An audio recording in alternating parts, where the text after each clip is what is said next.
Hey guys, this is Jean-Claude, and today we're opening up a deck for Keith Philliben. Good luck to you.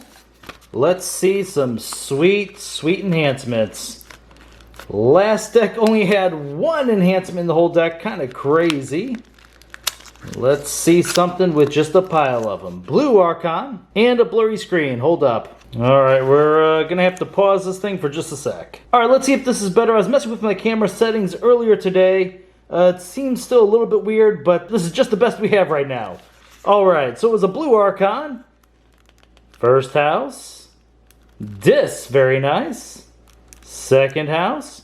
Star Alliance. Third house. Sanctum. Oric, the Seer of Amphibians. Very simple Archon, but once again, I think it would be really cool if it just happened these were like symbols of future either houses or sets. Alright, good luck to you, Keith. Yeah, I mean, oh gosh, look at that. That's very blurry. What is going on here? Wow, okay. Oh, I cannot wait to get this back to how it was. That's what I get for messing with this thing, you know? Let's hope once we get the cards back on there, it focuses up. Alright, okay, it looks pretty good, at least on the cards, so that should work. Start off with Starlite. It's Sacro Alien, 5 power, 2 armor, fight. Look at the top 3 cards of your deck, put one into your hand and one on the bottom. That's a great card. Lyco Alien, 4 power, skirmish, fight. Look at the top 3 cards of your deck, put one in your hand and one at the bottom. Wow, fantastic. A 5 power, 2 armor is going to make it survive longer, and a 4 power skirmish, of course, can survive a lot of fights. Here we go, first enhanced card, Xeno Training, Amber Dev you play it with a Capture Amber Pip. For each house represented among friendly creatures, a friendly creature captures an Amber. Transporter Platform, it's an artifact, Amber Dev you play it. Action, return a friendly creature and each upgrade attached to it to their owner's hands. This is in here. Let's hopefully see some Infernuses. Stunner, it's an upgrade, Amber Dev you play it. This creature gains Fight Reap, you may stun a creature. Particle Sweep, Amber Dev you play it with a draw pip. Deal 2 damage to a creature. If it is a mutant creature, destroy it instead. Teleporter Chief Tink with a capture pip. 2 power elusive. Action. Swap it with another friendly creature in the battle line. You may use the other creature this turn. It's not a bad card. Survey, Amber Dev you play it. It gave the deck a draw pip. Look at the top 2 cards of your deck. Discard one of them. Ooh, Subject Kirby. Play Fight Reap. You may play a non-Star Alliance creature this turn. Really good with that Transporter Platform. Get a lot of cards out of your hand. Oh, a second one of those. Awesome. Red Alert. If there are more enemy creatures than friendly creatures, deal damage to each enemy creature equal to the difference. Observe You Max. It's an upgrade. Amber Dev you play it. This creature gains Fight Reap. Capture an Amber. Now we're on to Sanctum. Mad Prophet Gizelheart. 4 power, 3 armor. Oh, it's a leader. Very nice. While it is in the center of your battle line, it gains action. Fully heal a non-mutant creature. Gain 1 Amber for each creature healed this way. Gizelheart's Wrath, it's an Amber Dev you play it. Destroy each mutant creature. The Spirit's Way, destroy each creature with power 3 or higher.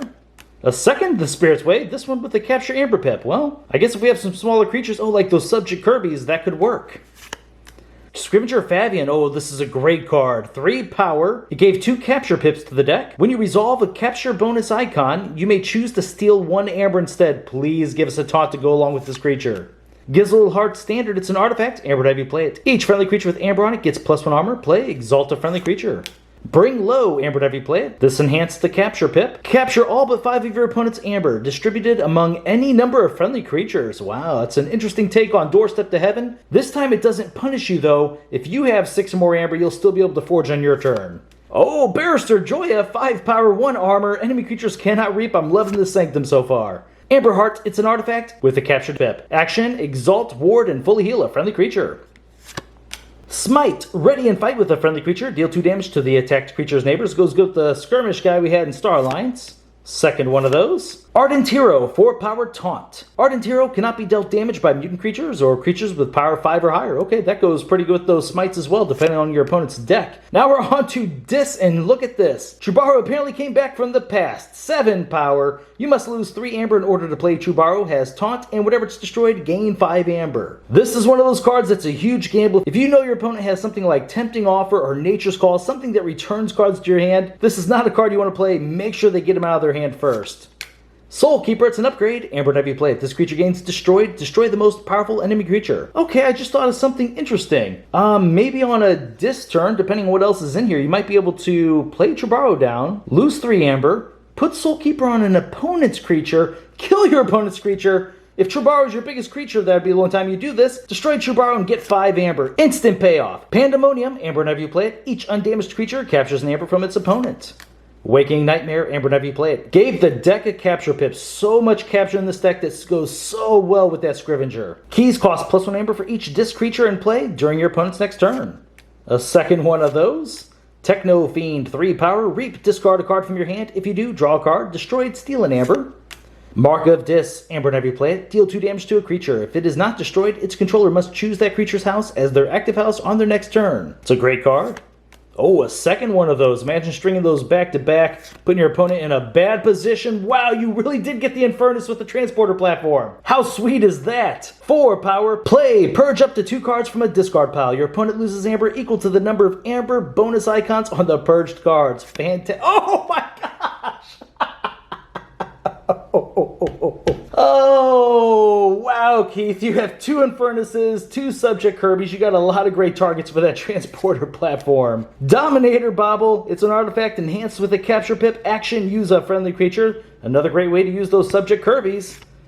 Bonesaw is the last card of the deck. 5 power. If a friendly creature was destroyed this turn, Bonesaw enters play ready. Wow, okay. That's a pretty cool looking deck.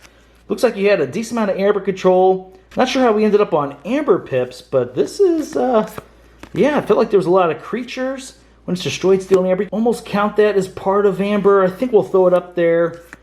I just don't know how reliable it is. I mean, it is only, wow, you have to put Chubaro up with amber, by the way. What I was going to say is it is only 3 power, so it's easier to kill. So let's see. Amber Heart, no. Bring Low. Oh, I didn't realize that had an amber attached to it. Very nice. Okay. Oh, okay. Might have been more amber than I recalled. Always a good thing. Oh, yeah. Yeah, that's going to be sweet. Okay. It's not going to be a super huge count, but it's still going to be strong. So 1, 2, 3, 4, 5, 6, 7, 8, 9. This is a +2, so 11, 12, 13, 14, 15, I guess 16, 17, 18. Oh, well, we're calling it 18, which might be a little high considering like the Chubaro and things. It's not instant amber you get sometimes. All right, let's bring up the amber control.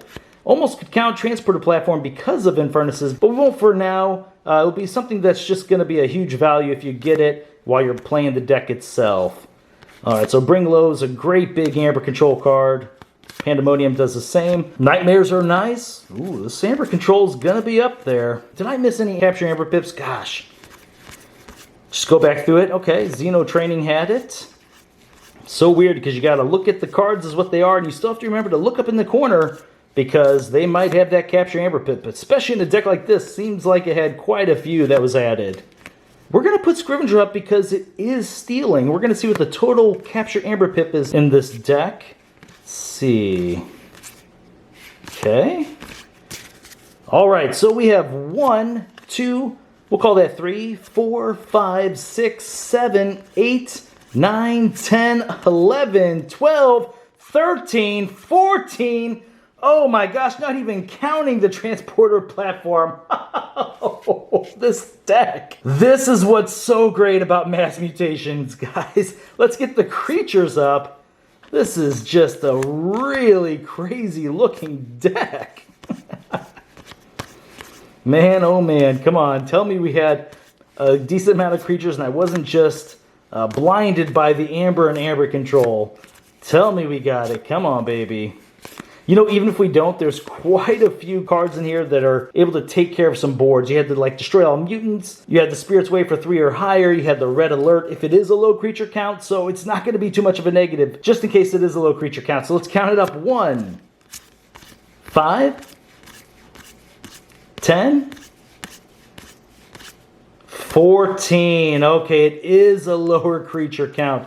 You know what? That does make sense, though. Just because there was so much amber and amber control in here, I'm not too surprised by having a lower count. Which, in a weird way, I saw these while I was saying that. These Subject Kirby's are a little bit worse because it only plays creatures. That's really, really weird. So I guess his value with the transporter platform went down a little bit. Same thing might be said for the Infernuses. Okay, how many did we have in each house? Let's see. Let's put these all together. All right, so for Starlite, you had 1, 2, 3, 4, 5. Sanctum had 1, 2, 3, 4, and 1, 2, 3, 4, 5. Okay. Kind of makes Dominator Bobble a little bit worse as well. The Waking Nightmare, I think you'll still be able to get some value out of it, making your opponent pay more for their keys. So we're going to have to view this as more of like a control deck. Man, even the capture pips might be a little bit worse. Hopefully most of them are attached to creatures, so you can at least maybe take your opponent off a key using them. This is really awkward. It makes it where things like Barrister Joya, which is a great card, don't get me wrong, is going to be easier for your opponent to either have the removal in their hands or to use creatures they already have to maybe get Barrister Joya off the board. It still will slow them down a little bit, which isn't too bad. Let's actually look at what sort of board control we have in here, because it's going to be very important in this style deck. I mean, Stunner, you have to rely on a creature for that. Particle Sweep, the Wrath, Soulkeeper. Mark of Dis we could use. It's usually better to force your opponent into a certain house, but if it's really necessary to get one of your opponent's Reapers off the board, you're going to have to use it in that manner. Smite, at least you can play the creature. This does ready and fight with it just in case it was a Sanctum creature that you have to use to fight. Maybe that Gizzleheart with the 4 power, 3 armor could do that. And Red Alert is a really good card in this deck, surprisingly. I can't believe I made it this far into the video and just noticed another reason why this video looks different is I don't actually have my secondary light on. I usually use a second light and I totally forgot to turn it on. That's why this might seem a little bit darker than usual. Got some shade. I was noticing earlier. Well, it's too late now. We've already gone this far. So for the creature control cards, we had 1, 2, 3, 4, 5, 6, 7, 8, 9, kind of 10, 11... Okay, yeah, so 10 to 11, depending on how I'm going to look at it. Not too bad. That Bone Saw, I'm not sure how many times it's going to interplay ready in this deck. This is an interesting looking deck. It had a huge Amber count. It had a huge Amber control count. The creatures being lower does make it kind of iffy. I feel like creatures have become way more important in Keyforge than it used to be whenever, say, it was just Coda. This deck's rating is something that, well, we don't rate it this early on, but it's something that'd be really hard to figure out, simply because creatures matter now. They really do. Having a big board can just win the game. And also, I said these capture pips are a little bit less valuable if we don't have a way to either protect the creatures or have bigger creatures on there. Alright, Keith, well, this is still a really cool looking deck. I hope you like it. You guys let me know in the comments down below what you thought about this deck. As always, I want to thank you for watching my videos, and I'll see you next time. Oh, so that's what it looks like with the light on. Yeah, that's much better.